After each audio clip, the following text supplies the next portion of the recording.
여러분 안녕하십니까? 오늘도 이렇게 귀한 시간을 내어 이 영상을 열어주셔서 진심으로 감사드립니다. 시작하기 전에 잠시 눈을 감고 상상해 보시겠습니까? 지금 여러분은 75이라는 인생의 큰 고개 위에 서 있습니다. 어쩌면 그 고개를 이미 넘어오신 분도 계시겠지요. 문득 주위를 둘러보면 이상한 일이 눈에 들어옵니다. 같은 해에 태어나고 같은 세월을 건너온 친구들인데 그 삶의 모습이 놀라울 만큼 두 갈래로 갈라져 있다는 것을 말입니다. 어떤 분은 80이 넘어서도 배낭 하나를 메고 혼자 기차를 탑니다. 새로운 취미를 배우겠다며 눈을 반짝이고 혼자 사는 시간을 오히려 즐깁니다.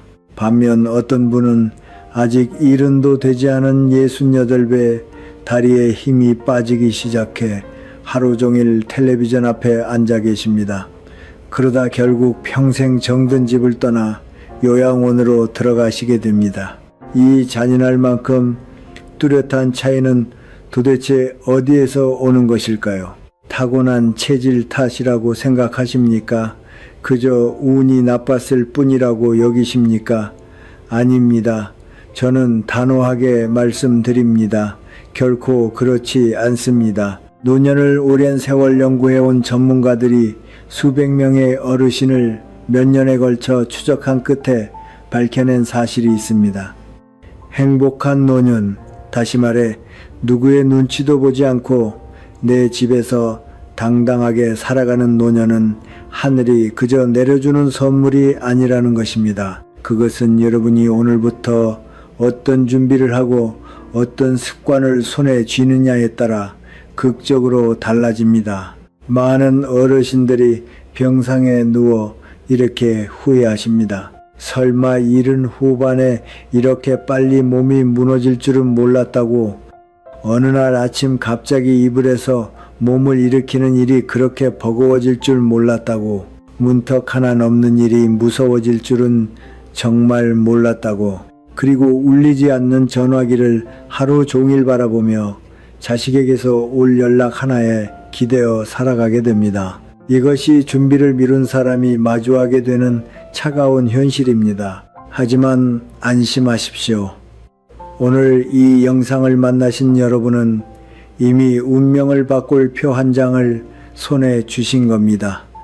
희망은 분명히 있습니다. 지금부터 말씀드릴 5가지, 이것만 지키신다면 여러분은 요양원 걱정 없이 마지막 순간까지 존엄을 지키며 살아가실 수 있습니다. 오늘은 그 중에서도 가장 기본이면서 동시에 가장 중요한 몸의 자립부터 말씀드리겠습니다. 첫째, 너무나 단순하지만 행복한 노년을 위해 절대로 놓쳐서는 안 되는 것. 그것은 내 발로 화장실에 가고 내 손으로 밥을 먹고 내 손으로 옷을 입는 일입니다. 에이, 그런 거야 지금도 다 하고 있는데 이렇게 웃으셨습니까? 그러나 여러분, 잠시만 귀를 기울여 주십시오. 바로 이것이 노년의 가장 큰 자유이며 인간의 존엄 그 자체입니다. 조금 아픈 이야기를 드리겠습니다. 왜 많은 분들이 평생 살아온 집을 떠나 요양시설로 들어가게 될까요? 물론 큰 병이 원인인 경우도 있습니다. 그러나 현장의 의사와 요양보호사들이 입을 모아 말하는 가장 큰 이유는 따로 있습니다. 스스로 뒤실을 처리하지 못하게 되는 것, 그리고 옷을 갈아입고 밥을 먹는 그 사소해 보이는 일상의 동작을 혼자 마치지 못하게 되는 것입니다. 몸이 아파서 시설에 가는 것이 아닙니다. 생활이 돌아가지 않아서 자유를 내려놓게 되는 것입니다. 생각해 보십시오. 자유란 무엇입니까? 돈이 많은 것입니까? 자식이 크게 성공한 것입니까? 물론 그것도 훌륭한 일입니다. 그러나 75을 넘긴 뒤에 진짜 자유란 아침에 눈을 떠 내 다리로 화장실에 가고 배가 고프면 내 손으로 밥상을 차리고 입고 싶은 옷을 내 손으로 걸치는 일입니다. 이것이야말로 누구에게도 고개 숙이지 않고 살아가는 임금 같은 삶입니다. 그렇다면 이 황금 같은 힘을 빼앗아가는 가장 무서운 적은 무엇일까요? 암입니까? 심장병입니까? 아닙니다. 일상 속에 숨어있는 가장 큰 적, 그것은 넘어짐입니다. 젊을 때는 넘어져도 아이고 아파라 하고 옷을 털고 일어나면 그만이었습니다. 그러나 75을 넘긴 뒤의 낙상은 인생을 통째로 뒤흔드는 방아쇠가 됩니다. 한번 넘어지면 뼈가 부러지고 뼈가 부러지면 입원해서 침대 위 생활이 시작됩니다. 여기서부터가 정말 무섭습니다. 어르신의 몸은 단 일주일만 누워 있어도 무려 7년치의 근육을 잃는다고 합니다. 한 번 잃은 근육을 되찾는 일은 그야말로 하늘의 별 따기입니다. 그렇게 다리가 말을 듣지 않게 되고 휠체어 생활이 시작되고 결국 시설로 향하게 됩니다. 의사들이 목이 쉬도록 절대 넘어지지 마시라고 당부하는 이유가 바로 이것입니다. 그러니 오늘부터 돈을 모으는 저금이 아니라 근육을 모으는 저금을 시작하십시오. 이 나이에 무슨 운동이냐고요? 그것은 과학적으로 완전히 틀린 생각입니다. 우리 근육은 아흔이 되어도 올바르게 자극을 주면 반드시 굵어지고 반드시 대답해 줍니다. 근육은 절대로 여러분을 배신하지 않습니다. 비싼 헬스장에 다니실 필요 없습니다. 특별한 기구도 필요 없습니다. 집에 있는 의자 하나면 충분합니다. 의자 등받이를 잡고 천천히 앉았다가 다시 일어서기, 이 앉았다 일어서기를 하루 10번, 정말 이것만으로 충분합니다. 그리고 벽에 손을 짚고 하는 쉬운 팔굽혀펴기를 5번, 일주일에 한 번 1시간을 몰아서 하는 것보다 매일 3분씩 꾸준히 하는 편이 몸에는 훨씬 극적인 효과를 냅니다. 기적을 만드는 것은 언제나 꾸준함입니다. 그리고 한 가지 더, 하루 10분씩 걸으십시오. 걷는 일은 단순한 다리 운동이 아닙니다. 다리는 제2의 심장입니다. 종아리가 움직일 때마다 그것이 펌프처럼 피를 온몸으로 밀어 올리고 뇌에 신선한 산소가 도착합니다. 비 오는 날에는 방 안에서 제자리 걸음을 하셔도 좋습니다. 중요한 것은 하루 종일 앉아만 있지 않는 것입니다. 마지막으로 잠도 소중히 여기십시오. 나이 들면 잠이 없어지는 게 당연하다며 포기하고 계시지는 않습니까? 사실 우리가 잠든 사이 뇌에서는 청소가 이루어집니다. 치매의 원인이 되는 뇌 속 찌꺼기는 잠든 동안 씻겨나갑니다. 잠이 부족하면 치매 위험이 2배로 올라가고 어지럼증으로 인한 낙상 위험도 함께 높아집니다. 낮잠은 30분 안으로 끊으시고 밤에는 7시간 뇌가 청소할 시간을 꼭 확보해 주십시오. 그런데 여러분, 솔직하게 한 말씀 드려도 되겠습니까? 아무리 다리가 튼튼하고 혼자 화장실에 갈 수 있어도 그 마음이 얼음처럼 차갑게 식어 있다면 그것을 과연 행복한 노년이라 부를 수 있겠습니까? 사실 몸의 건강만큼, 아니 때로는 그 이상으로 중요한 것이 바로 두 번째 조건, 마음입니다. 75에서 85 사이에 계신 분이라면 행복한 노년을 위해 두 번째로 반드시 지녀야 할 것이 있습니다. 그것은 혼자여도 괜찮은 마음입니다. 오래 산다는 것은 참으로 감사한 일이지만 그 뒷면에는 잔인한 얼굴도 함께 있습니다. 바로 배웅하는 사람이 된다는 것입니다. 평생을 함께한 사람이 먼저 떠나고 무슨 말이든 털어놓던 오랜 벗들이 하나둘 자리를 비웁니다. 명절이면 시끌벅적하던 집도 자식들이 돌아가고 나면 다시 그 텅 빈 고요로 돌아갑니다. 도시에서 바쁘게 사는 자식들의 전화는 눈에 띄게 줄고 어쩌다 걸려와도 안부 몇 마디로 끝납니다. 문득 정신을 차려보면 아침에 눈을 떠서 밤에 잠들 때까지 단 한마디도 나누지 않은 날, 그런 날이 반드시 찾아옵니다. 정막이 소리를 내는 것 같은 그 방 안에서 휴대전화를 몇 번이고 들여다봅니다. 왜 아무도 오지 않을까? 나는 이제 쓸모가 없어진 걸까? 그런 생각이 마음 한구석을 무겁게 누르고 어느새 깊은 우울의 바다에 잠기게 됩니다. 많은 분들이 이 시기를 정말 힘들게 견디십니다. 그 마음 저는 아프도록 잘 압니다. 그런데 여기서 이상한 점 하나가 보이지 않으십니까? 똑같이 혼자 사시는데도 전혀 외로워 보이지 않는 분들이 계십니다. 오히려 단정하고 온화하고 즐거워 보이기까지 합니다. 혼자 산책을 나가고 혼자 차를 마시고 혼자 책장을 넘기면서도 그 마음이 가득 차 있는 것처럼 보입니다. 이 차이는 도대체 무엇일까요? 타고난 성격일까요? 아닙니다. 이것은 마음을 어디에 두느냐 하는 기술의 문제입니다. 심리학에서는 이렇게 말합니다.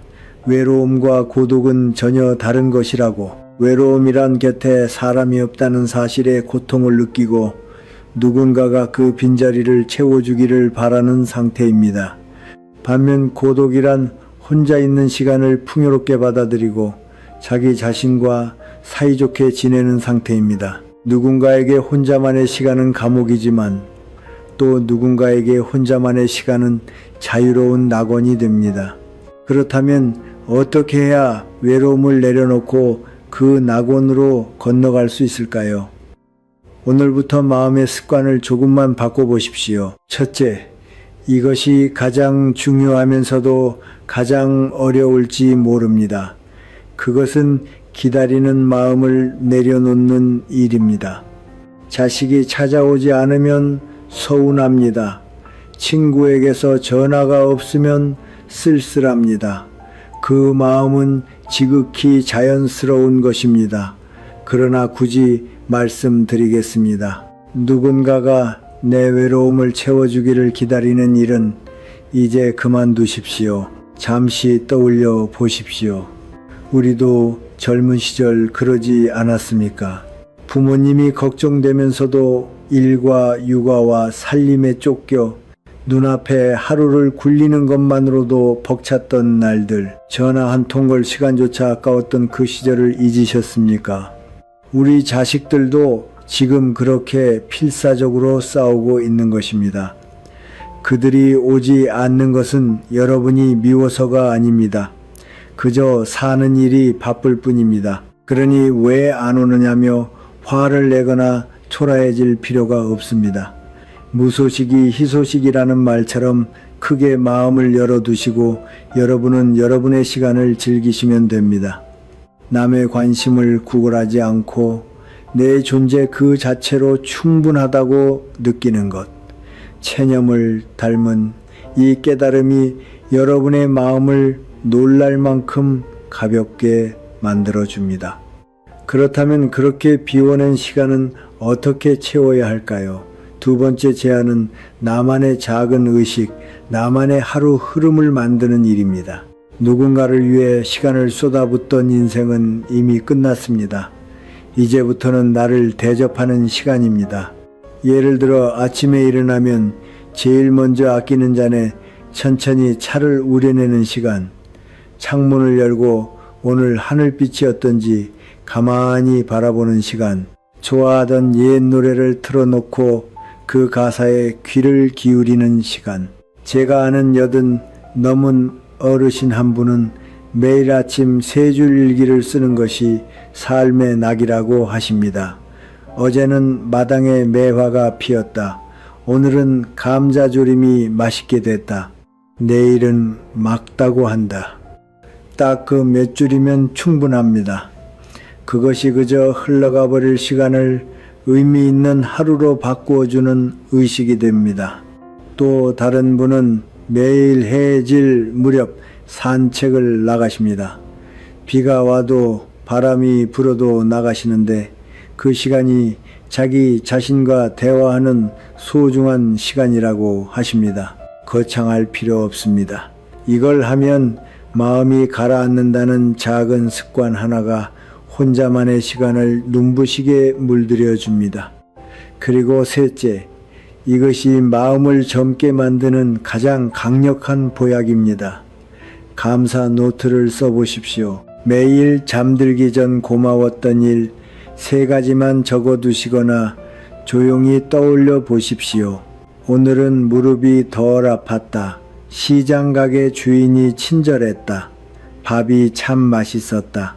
그런 사소한 것이면 충분합니다. 처음에는 고마울 게 하나도 없다고 느끼실지 모릅니다. 그래도 며칠만 계속해 보십시오. 뇌라는 것은 신기해서 고마운 일을 찾기 시작하면 불안과 불만을 느끼는 회로가 저절로 억눌립니다. 불평불만만 하는 사람 곁에서는 사람이 떠나갑니다.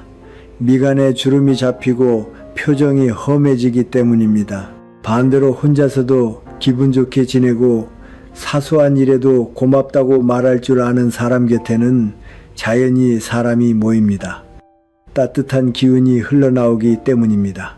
여기까지 몸의 건강 그리고 마음가짐에 대해 말씀드렸습니다. 몸이 튼튼하고 마음이 평온하면 더 바랄 것이 없다고 말하고 싶습니다만 안타깝게도 우리는 이슬만 먹고 살 수는 없습니다. 현실이라는 생활이 있습니다. 75에서 85 사이의 행복한 노년을 온전히 지키고 싶으시다면 3번째로 반드시 지켜야 할 것, 그것은 내 돈을 내가 관리하는 것, 경제의 자립입니다. 여러분에게 진짜 부자란 어떤 사람입니까? 통장에 수억 원이 찍혀 있는 사람입니까? 노년에서의 풍요는 젊은 시절과 정의가 조금 다릅니다. 진짜 부유한 사람이란 금액의 크기가 아니라 내 돈을 내 뜻대로 움직일 수 있는 사람입니다. 상상해 보십시오. 아무리 재산이 많아도 판단력이 흐려지거나 가족의 간섭 때문에 통장과 도장을 빼앗기고 10,000원 한 장 쓰려 할 때마다 자식이나 친척의 허락을 받아야 하는 생활. 이것을 풍요로운 노년이라 할 수 있겠습니까? 오히려 새장 속의 새와 다르지 않습니다. 반대로 연금이 적더라도 매달 들어오고 나가는 돈을 스스로 파악하고 이번 달은 이걸 아꼈으니 좋아하는 회 한 접시를 먹자고 스스로 정할 수 있다면 그것이 훌륭한 자유입니다. 노년 전문가들이 목이 쉬도록 하는 말이 있습니다. 경제적 자립에서 중요한 것은 금액이 아니라 통제력, 곧 관리권이라고.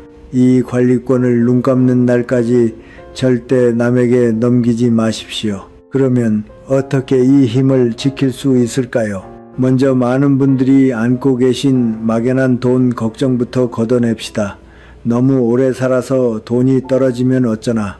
이 불안의 정체는 지금 상태를 모르는 데서 오는 어둠에 대한 공포입니다. 손전등으로 발밑을 비춥시다.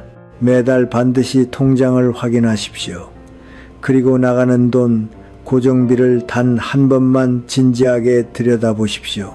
잘 쓰지도 않는 휴대전화 요금제, 보지도 않는 유료방송, 예정에 이끌려 그대로 두고 있는 보험, 쓰지 않는 신용카드 연회비, 숨만 쉬어도 빠져나가는 돈이 한 달에 얼마나 되는지 알고 계십니까? 의외로 파악하지 못하는 분이 참 많습니다. 이것만 정리해도 매달 5만원, 10만원이 남는 경우가 결코 드물지 않습니다. 고작 몇만 원이라 여기지 마십시오. 매달 5만원이면 1년에 60만원, 5년이면 300만원입니다. 노년에 이 300만원은 든든한 밧줄이 됩니다. 이번 달은 이만큼 들어오고 이만큼 썼으니 괜찮다. 이 구체적인 숫자가 눈에 보이는 순간 귀신처럼 무섭던 불안이 사라지고 마음이 묵직하게 안정됩니다. 다음은 아주 심각한 이야기입니다. 돈을 관리하는 것보다 더 중요한 것이 돈을 지키는 일입니다. 요즘 60대, 70대, 80대 어르신이 평생 모은 소중한 재산을 전화 한 통에 빼앗기는 일이 끊이지 않습니다. 그렇습니다. 보이스피싱과 투자 사기입니다. 나는 정신이 멀쩡하니 괜찮다. 나는 안 속는다. 그렇게 생각하시는 분이 오히려 위험하다고 합니다. 사기 조직은 여러분의 미래에 대한 불안과 자식을 향한 애틋함이라는 마음의 틈으로 교묘하게 파고들기 때문입니다. 여기서 반드시 기억하셔야 할 철칙이 두 가지 있습니다. 첫째, 세상에 좋은 이야기만 있는 투자는 존재하지 않습니다. 원금이 보장되면서 매달 높은 배당이 나온다. 어르신께만 특별히 알려드린다. 은행 이자가 바닥인 이 시대에 그런 꿈 같은 이야기가 있을 리 없습니다. 정말 그렇게 벌린다면 그들은 생판남인 여러분에게 알려주는 대신 혼자 조용히 하고 있을 것입니다. 달콤한 말이 들리거든 사기의 신호라. 여기고 귀를 막으십시오. 둘째, 전화로 돈 이야기가 나오면 즉시 끊으십시오. 아들이라며 딸이라며 걸려오는 전화. 가방을 잃어버렸다. 회사 돈에 손을 댔다. 오늘 안에 돈이 필요하다. 심장이 멎을 만큼 놀라실 겁니다. 얼굴에서 핏기가 가실 겁니다. 그러나 그것이 바로 그들의 수법입니다. 다급하게 만들어 생각을 멈추게 하는 것입니다. 그러니 용기를 내어 전화를 끊으십시오. 그리고 반드시 여러분이 알고 있는 원래 번호로 다시 걸어 본인의 목소리로 확인하십시오. 내 자식을 의심하다니 야박하다고 생각하실 필요 없습니다. 의심은 부끄러운 일이 아닙니다. 조심하는 것은 현명한 어른의 예의입니다. 제가 아는 79 되신 어르신 한 분은 전화 한 통에 퇴직금의 대부분을 잃으셨습니다. 너무 분하고 스스로가 한심해서 자식들에게도 말하지 못한 채 홀로 베개를 적시는 날들을 보내셨습니다. 여러분은 절대로 그런 일을 겪지 않으셨으면 합니다. 한번 빼앗긴 돈은 결코 돌아오지 않습니다. 마지막으로 이것도 중요한 이야기입니다. 자식에게 너무 많이 주지 않으셔도 괜찮다는 것입니다. 부모 마음에 조금이라도 남겨주고 싶고 살아있을 때 손에 쥐어주고 싶은 것은 자연스러운 일입니다. 상속세라는 말에 마음이 급해져 서둘러 미리 물려주시는 분도 계십니다. 그러나 여기서 분명히 말씀드리겠습니다. 어르신의 노후 자금이 최우선입니다. 자신의 삶을 지키는 일이 결과적으로 자식을 위하는 일입니다. 무리해서 자식에게 돈을 넘겨준 결과 정작 생활비와 병원비가 모자라면 어떻게 되겠습니까? 결국 자식에게 손을 벌리게 됩니다. 자식에게도 자기 삶이 있습니다. 아이들 교육비가 있고 집 대출이 있습니다. 그때 가서 부모를 돌보는 일은 그들에게 진짜 무거운 짐이 됩니다. 돈이 없으니 도와달라며 자식에게 고개 숙이는 노년은 서로에게 괴로운 일입니다. 그보다는 아버지 어머니는 내 돈으로 끝까지 살아갈 수 있으니 걱정하지 말라고 말해줄 수 있는 것. 이것이야말로 자식에게 줄 수 있는 가장 큰 효도이자 안심이라는 선물입니다. 그러니 돈의 수도꼭지는 여러분이 단단히 쥐고 계십시오. 미안해 하실 이유가 전혀 없습니다. 여러분이 건강하고 자립해 계신 것, 그것이 제일이니까요. 여기까지 몸과 마음과 돈이라는 생활의 밑바닥을 이루는 세 가지 자립에 대해 말씀드렸습니다. 이것들이 갖춰지면 불안은 확실히 사라집니다. 그러나 여러분 그저 불안하지 않기만 한 인생으로 정말 만족하시겠습니까? 모처럼 맞은 노년입니다. 하루하루가 즐겁고 내일이 기다려진다고 느끼며 살고 싶지 않으십니까? 네 번째로 드리고 싶은 말씀, 이것이 있는 분과 없는 분은 노년의 빛깔이 완전히 달라집니다. 75에서 85 사이라면 행복한 노년을 위해 꼭 지니셨으면 하는 것, 그것은 새로운 것을 배우려는 마음, 지적 자립입니다. 길에서 마주친 어르신을 보고 저분은 참 젊어 보이신다고 느낀 적 없으십니까? 반대로 실제 나이보다 훨씬 늙어 보이는 분도 계십니다. 이 차이는 어디에 있을까요? 주름의 개수일까요? 흰머리의 양일까요? 아닙니다. 그것은 눈빛입니다. 그리고 그 눈빛의 정체가 바로 호기심입니다. 많은 분들이 이렇게 말씀하십니다. 이 나이에 뭘 배우겠냐고. 젊을 때도 공부는 질색이었는데 이제 와서 머리가 돌아가겠냐고. 그 마음 충분히 이해합니다. 새로운 것을 시작하는 일은 늘 두려운 법이니까요.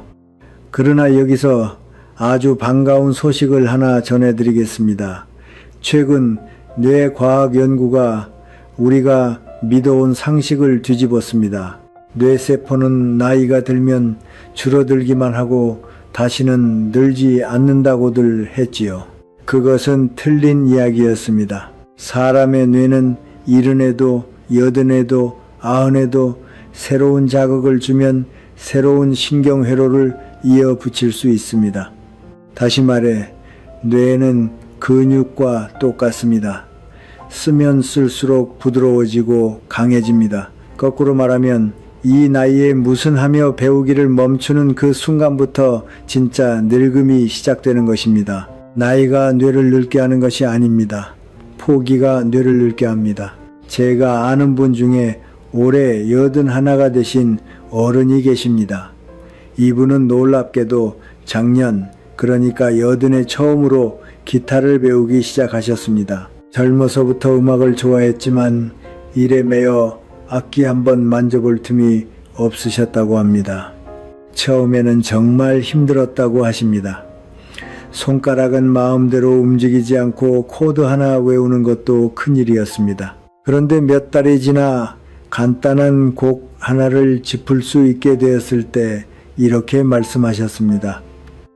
기타를 배우고 나서부터 하루하루가 즐거워졌다고. 오늘은 이 코드를 연습하고 내일은 저 곡을 쳐봐야지 생각하면 아침에 눈 뜨는 일이 기다려진다고 기타 교실에 다니시면서 젊은 사람들과 이야기할 기회가 늘고 옷차림도 점점 멋스러워지셨습니다. 이것이 배움의 힘입니다. 배움은 전문가가 되기 위한 것도 누군가에게 평가받기 위한 것도 아닙니다. 어제 나는 못하던 일을 오늘의 나는 할 수 있다. 그 작은 성장의 기쁨을 맛보기 위해 배우는 것입니다. 그렇다면 구체적으로 무엇을 배우면 좋을까요? 첫째, 제가 강하게 권해드리고 싶은 것은 휴대전화 사용법을 천천히 익히시는 일입니다. 기계는 질색이다. 잘못 만지면 고장날 것 같다고 하시는 분이 많습니다. 그러나 해보지도 않고 싫어하시는 것은 너무 아깝습니다. 휴대전화는 그저 전화기가 아닙니다. 다리에 힘이 빠져도 여러분을 세상 어디로든 데려다주는 마법의 문입니다. 글자 치는 게 번거로우시면 음성으로 말해 보십시오. 마이크 모양을 누르고 옛날 노래가 듣고 싶다고 말을 걸어 보십시오. 그리운 명곡이 흘러나옵니다. 내일 날씨가 어떠냐고 물으면 날씨를 알려줍니다. 영상통화를 쓰면 멀리 사는 손주 얼굴을 보며 이야기할 수 있습니다. 배달 앱을 쓰면 비 오는 날에도 따뜻한 밥을 받아볼 수 있습니다. 이것만 되어도 혼자 사는 삶의 질이 놀랍도록 달라집니다. 모른다고 부끄러워하실 필요 없습니다. 오히려 이것을 손주와 이야기할 기회로 삼으십시오. 이거 어떻게 하는 거니 하고 물어보십시오. 손주는 분명 신이 나서 알려줄 것입니다. 가르쳐 달라고 말할 수 있는 솔직한 마음. 그것이 젊음의 비결입니다. 둘째, 취미를 하나 시작해 보십시오. 그림, 서예, 시조, 바둑 혹은 우리 동네 역사를 찾아보는 일도 좋습니다. 무엇이든 상관없습니다. 여기서 중요한 것은 잘하지 않아도 된다는 사실입니다. 젊을 때는 실수하면 부끄러웠습니다. 남들이 뭐라 할지 신경이 쓰였습니다. 그러나 지금은 다릅니다. 75을 넘겼다면 이제 누구의 눈치도 볼 필요가 없습니다. 서툴러도 그만이라고 편하게 마음먹고 즐기십시오. 어떤 어르신은 75에 수채화를 시작하셨습니다. 처음에는 서툰 그림을 남에게 보이는 것이 부끄러우셨는데 선생님이 이렇게 말했다고 합니다. 어르신, 시험 보러 오신 게 아니잖아요. 그냥 즐기세요. 그 말에 어깨에 힘이 풀렸고 지금은 매주 그 교실이 가장 큰 낙이라고 하십니다. 서툴러도 좋습니다. 느려도 좋습니다. 무언가에 푹 빠져 있는 그 시간, 여러분의 머릿속에서는 행복 호르몬이 나오고 세포가 깨어나고 있습니다. 그리고 셋째, 저건 뭘까 하는 호기심을 소중히 여기십시오. 요즘 젊은 사람들의 유행이나 새로운 소식을 보고 세상 말세다, 나와는 상관없다며 문을 닫아 버리지 마십시오. 재미있겠는데 저건 어떤 원리일까 하고 고개를 들이밀어 보십시오. 호기심이 있는 사람의 눈은 몇 살이 되어도 살아있습니다. 변화를 두려워하지 않고 새로운 바람을 재미있어 하는 분들에게 나이는 그저 숫자에 불과합니다. 자, 이제 마지막 5번째입니다. 어떤 의미에서는 가장 어렵고 그러나 가장 숭고한 이야기일지 모릅니다. 지금까지 몸의 건강, 마음의 평온, 돈, 배움에 대해 말씀드렸습니다만 이 모든 것을 감싸 안는 마지막 뚜껑이 있습니다. 75에서 85이라면 행복한 노년을 위해 마지막으로 지녀야 할 것, 그것은 이 세상과의 이별을 자연스럽게 받아들이고 준비하는 마음, 영혼의 자립입니다. 조금 무거운 이야기로 들리실지 모릅니다. 귀를 막고 싶어지실지도 모릅니다.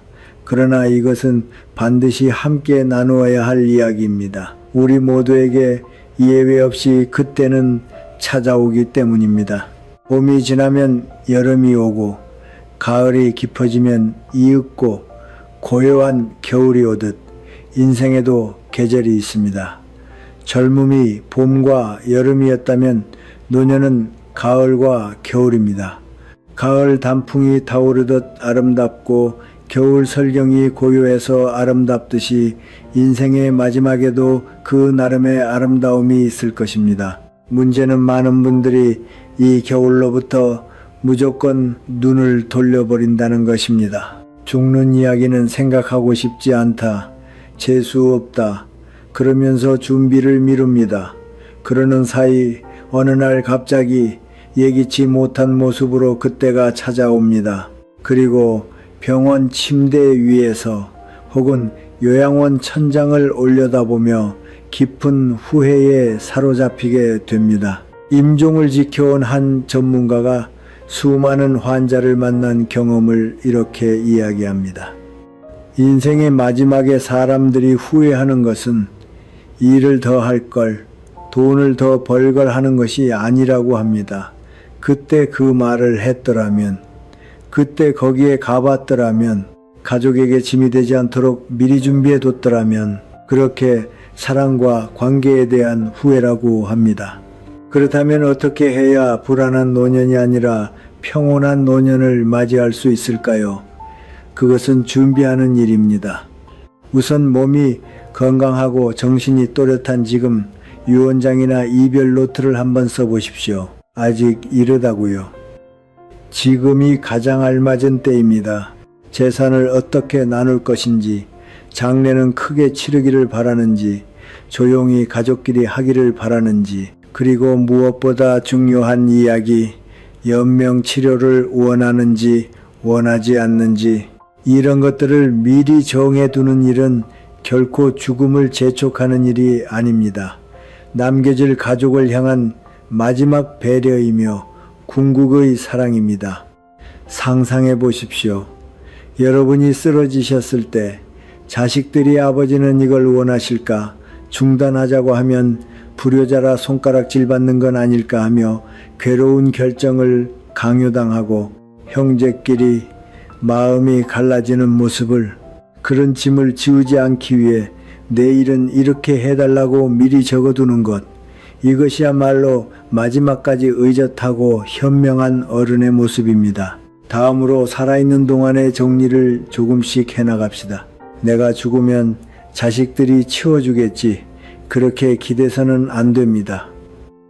부모의 유품을 정리하는 일이 얼마나 힘들고 마음 아픈 일인지 모릅니다. 그러니 필요 없는 물건은 지금부터 조금씩 놓아주십시오. 집이 가벼워지면 마음도 놀랄 만큼 가벼워집니다. 물건에 대한 집착을 내려놓으면 인생 자체가 편해집니다. 그리고 이것이 가장 중요합니다.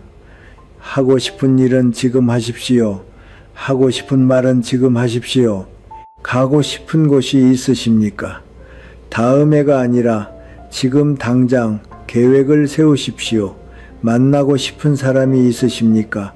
전화를 거십시오. 전하고 싶은 말이 있으십니까? 고맙다, 미안하다, 사랑한다. 이런 말은 상대가 눈앞에 있고 내 목소리가 닿을 수 있을 때 하는 것입니다. 내일이 온다는 보장은 누구에게도 없습니다. 미루다가 영영 하지 못하게 되는 것만큼 아픈 일은 없습니다. 손주와 자식들에게 영상편지나 손편지를 남기는 것도 참 좋습니다. 거창한 가르침은 필요 없습니다. 할아버지 할머니는 이렇게 살아왔단다. 너희가 있어 참 행복했단다. 그 짧은 한마디가 돈보다 훨씬 값진 진짜 유산이 됩니다. 어느 스님이 이런 말씀을 하셨습니다. 죽음을 두려워하는 사람은 살아있는 순간을 온전히 살지 못한다고. 역설처럼 들리지만 죽음을 자연스러운 것으로 받아들이는 순간 오늘 하루가 보석처럼 빛나기 시작합니다. 아침 커피의 향, 길가의 핀 꽃의 빛깔, 손주의 웃음소리, 이것이 마지막일지도 모른다는 애틋함이 여러분의 인생을 풍요롭게 물들여 줍니다. 어떠셨습니까? 75이 넘어서도 요양원에 가지 않고 내 집에서 당당하고 행복하게 살아가기 위한 5가지. 몸의 자립, 내 발로 화장실에 갈 수 있는 근육을 지킬 것. 마음의 자립, 외로움을 두려워하지 않고 혼자를 즐길 줄 아는 마음을 가질 것. 경제의 자립, 내 돈을 내가 관리하고 끝까지 지켜낼 것. 지적 자립, 호기심을 잃지 않고 몇 살이 되어도 배울 것. 영혼의 자립, 떠날 준비를 해두고 지금 이 순간을 온전히 살아낼 것. 이 모든 것을 지금 당장 완벽하게 해내실 필요는 없습니다. 오늘은 앉았다 일어서기를 10번 해볼까? 내일은 하늘을 한번 올려다볼까? 오랜만에 고맙다는 말을 해볼까? 그런 작은 한 걸음이면 충분합니다. 65이든 75이든 85이든 상관없습니다. 남은 인생에서 오늘이 가장 젊은 날입니다. 나이 드는 일은 피할 수 없지만 마음이 불행해질지 아닐지는 여러분의 선택입니다. 행복한 노년은 하늘이 주는 것이 아니라 여러분이 손수 지어 올리는 것입니다.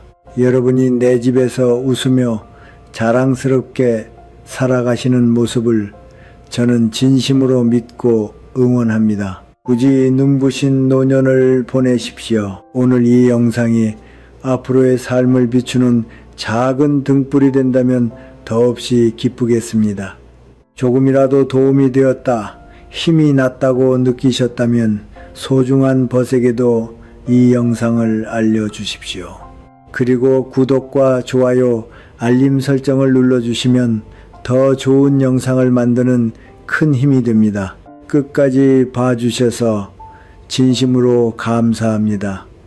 다음 영상에서 건강한 모습으로 다시 뵙겠습니다. 그럼 오늘도 평안한 하루 되십시오.